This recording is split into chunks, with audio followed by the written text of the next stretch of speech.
जय जगन्नाथ। जय जय आज सन्थ महिमार द्वितीय एपिसोड को आपण मानक स्वागत। प्रथम भागरे आमे श्री श्री कल्पतरु नामाचार्य बाईयांक लीला प्रसंग श्रवण करथिले। आज मध्य नामर महिमा आउ गोटे सन्थ महापुरुषଙ୍କ कथा श्रवण करिबा।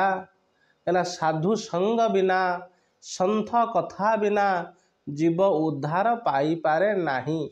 ये समस्त कथा आमे अनुभव करिचे। गोटे कहानी को प्रथमे प्रवेश करिबा। जड़े राजा सखालू बिछणार उठिले, शज्या त्याग कले, मुख धौत कले, बसिछंती बगीचारे। पात्र मंत्री अमात्य माने मध्य अछंती। राजा पचारिले मंत्री को मुह को चाही, कहले मंत्री महोदय गतकाली राति आपणकर किभली कटिला। सेतबेले केही किछि उत्तर देबा पूर्वरु हठात किछि दूररु गोटे शब्द आसिला, ध्वनिटीए आसिला। महाराज आपणक सहित भली मो रात्रि मध्य आनंदप्रद थला, मो रात्रि मध्य सुखरे बीतिला एवं सकाळ उठिबा परे मो दिन मध्य सुखरे बीतुछि। राजा कहले उत्तर आसिला कोउटु।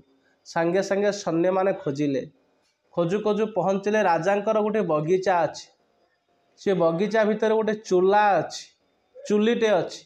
चुली भितर पाउंस, पाउंस भितर संपूर्ण पाउंस को बोली होई कौपुनी खंडे पिंधि जड़े सन्थ महात्मा बसिछंती।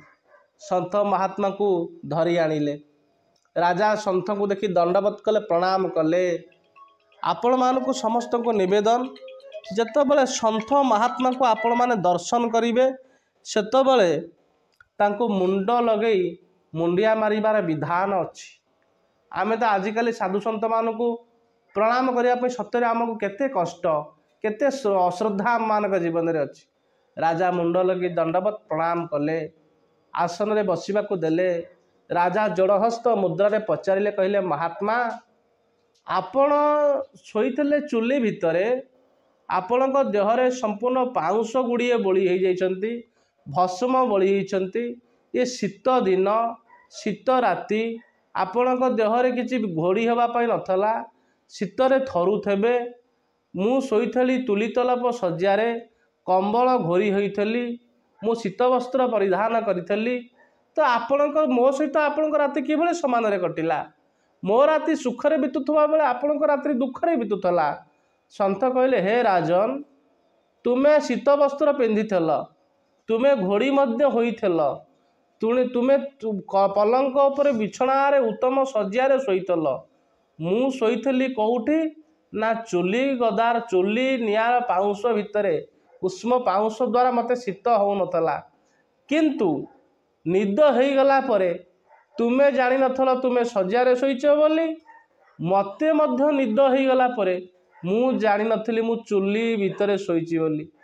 तेणु उभय कथा को जदि विचार करिबा ताहले तुमर राति मोर राति, आम उभयक राति समान हैला। राजा कहले निश्चिंत समान हैला ना। सकाळ उठिला परे हे राजन आपणक जीवन रे केते समस्या आसी पहुँचुछि, आपणक मन रे केते कामना आसी पहुँचुछि। हेले मो मन रे किछि कामना नाही, मो मन रे किछि वासना नाही। मु भगवान कर दिव्य नाम अमृत पान करुछि। संत कहले, हे राजन सेतिके बेले तुमे मो भली सुखी हेई पारिबो। राजा पचारले, ताहले मु आपणक भली केते बेले सुखी हेबी। ना कामना टूटिला, चिंता दूर हेला, मन हेला आनंदित। कामना टूटिला, चिंता दूर हेला, मन हेला आनंदित। जहा मने नाही किंचित वासना, से जे बड़ धनवंत। जहा मने नाही किंचित वासना, से जे बड़ धनवंत। बोल संत भगवान की। संत उत्तर देले, कामना टूटिला, चिंता दूर हैला, मन हेला आनंदित। ଯାହା ମନେ ନାହିଁ କିଞ୍ଚିତ ବାସନା ସେ ଯେ ବଡ଼ ଧନବନ୍ତ। ଏଥିରୁ କ'ଣ କଥାରୁ ପ୍ରଶ୍ନ ମିଳେ, କାହାଣୀଟିରୁ ଶିକ୍ଷା ନା ଆମେ ଯଦି ସନ୍ଥ ମହାତ୍ମାମାନଙ୍କ ପାଖକୁ ଯିବା ତାଙ୍କଠାରୁ ଉପଦେଶ ନେବା ଦରକାର, ଆମର କାମନାର ବିନାଶ ହେବା ଦରକାର। କିନ୍ତୁ ଆଜି ଅନେକ ସାଧୁସଙ୍ଗ କଲା ପରେ ମଧ୍ୟ ଜୀବ କାହିଁକି ଦୁଃଖୀ ରହୁଛି ନା ସେ ସାଧୁମାନଙ୍କ ପାଖକୁ ଗୋଟିଏ ଗୋଟିଏ କାମନା ହିଁ ଆଣିକିରି ଆସୁଛି। ହଁ, ଗୋଟିଏ କଥା କହିଲା ନା ଗୋଟିଏ କାମନା ପୂର୍ଣ୍ଣ ହେଲା। ତା ପ୍ରଥମ ମାସରେ ଆସିଥିଲି ବାବାଙ୍କ ପାଖକୁ, ପୁଅର ଚାକିରି ହେଲା। ଦ୍ୱିତୀୟ ମାସରେ ଆସିବି, ପୁଅର କେମିତି ବାହାଘର ହେବ। ବର୍ଷକ ପରେ ଆସିବି, କେମିତି ନାତିଟିଏ ଜନ୍ମ ହେବ। ତ ତା ପର ମାସରେ ଆସିଲି, ନାତି କେମିତି ଭଲ ପାଠ ପଢ଼ିବ। ତାପରେ ଆସିଲି, ଗୋଟିଏ ଘର କରିଥିଲି, ଆଉ ଗୋଟେ ଜାଗା କେମିତି କିଣିବି, ଆଉ ଗୋଟେ ଘର କେମିତି କରିବି। ଆମେ ତ ଗୋଟିଏ ଗୋଟିଏ କାମନା ଆଣିକିରି ସାଧୁସନ୍ଥଙ୍କ ମାନଙ୍କ ପାଖରେ ପହଞ୍ଚୁଛେ। ତାହେଲେ ଆମେ କିଭଳି ଭାବରେ ଆମେ ଦୁଃଖ ଦୂର ହେବ, କିଭଳି ଭାବରେ ଆମେ ସୁଖୀ ହେଇପାରିବା ନା ଯେ ସନ୍ଥମାନଙ୍କ ପାଖକୁ ଆମେ ଏଇଭଳି ଭାବେ ଯିବା ଦରକାର। ଦେଖି ଆମର ଜନ୍ମ ଜନ୍ମର କାମନା, ଯେ କାମନାରୁ ହିଁ ଦୁଃଖ ଉତ୍ପତ୍ତି ହେଇଛି। ଆମମାନଙ୍କ କାମନା କିଭଳି ଭାବରେ ଦୂର ହେଇପାରିବ, ମନ କିଭଳି ଭାବରେ ସ୍ଥିର ହେଇପାରିବ। ଆମେ କେତେବେଳେ ସନ୍ଥକୁ ପଚାରିଛେ ମୋର ମନ ସ୍ଥିର ହେବାର ଉପାୟ ମୋତେ ବତେଇ ଦିଅନ୍ତୁ, ଭଗବାନଙ୍କ ପ୍ରାପ୍ତର ଉପାୟ ମୋତେ ବତେଇ ଦିଅନ୍ତୁ, ଏକଥା ନାହିଁ।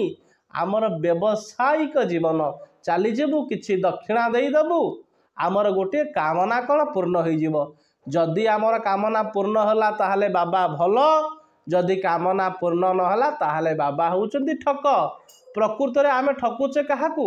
ନିଜ ସହିତ ନିଜକୁ ଧୋକା ଦେଉଛେ, ନିଜେ ନିଜକୁ ଠକୁଛେ। ସୁଖକୁ ବାହାରେ ଖୋଜିବା ଅପେକ୍ଷା ଭିତରେ ଆତ୍ମରୂପକ ସୁଖକୁ ଆମେ ଛାଡ଼ି ଦେଉଛେ, ଆତ୍ମଚିନ୍ତା ଚେତନା ଠାରୁ ଦୂରେଇ ଯାଉଛେ। ତେଣୁ ଆମେ ସୁଖୀ ହେଇପାରୁନାହେଁ। ସୁଖୀ ସୁଖୀ ହମ ସବ କୋଇ କହେ, ସୁଖ ନ ଜାନତ କୋଇ, ସୁଖ ସ୍ୱରୂପ ଆତ୍ମ ଅମର, ଯୋ ଜାନେ ସୁଖ ପାଇଁ। ଆମେ ସୁଖ ସ୍ୱରୂପ ଠାରୁ ନିଜକୁ ନିଜେ ଦୂରେଇ ଦେଉଛେ। ହେଲେ ଚିନ୍ତା କରନ୍ତି ସନ୍ଥ ମହାତ୍ମାମାନେ କେଡ଼େ କଷ୍ଟ ସହି, କେଡ଼େ ଦୁଃଖ ସହି ଇଏ ଜୀବଜଗତକୁ ସୁଖର ପଥ ବତେଇଛନ୍ତି, ଇଏ ଜୀବଜଗତକୁ ଆତ୍ମାରୋହର ବାଟ ବତେଇଛନ୍ତି। ସନ୍ଥ ମହାତ୍ମା କିଏ? ଆମେ ମଧ୍ୟ ସେଇ ନାମ ମହାତ୍ମ୍ୟ ଶୁଣିବା। ଆମେ ଶୁଣିଲେ ପ୍ରଥମରେ ଭାଗରେ ବାଇଆଙ୍କ କଥା, ଦ୍ୱିତୀୟ ଏପିସୋଡ଼ରେ ବାବା ବୈକୁଣ୍ଠନାଥ ବ୍ରହ୍ମଚାରୀଙ୍କ କଥା ଶୁଣିବା। ବାବା ବୈକୁଣ୍ଠନାଥ ବ୍ରହ୍ମଚାରୀ, ଯାହାଙ୍କୁ କୁହାଯାଏ ଜଳକା ମହାପୁରୁଷ, ଯିଏ ମଧ୍ୟ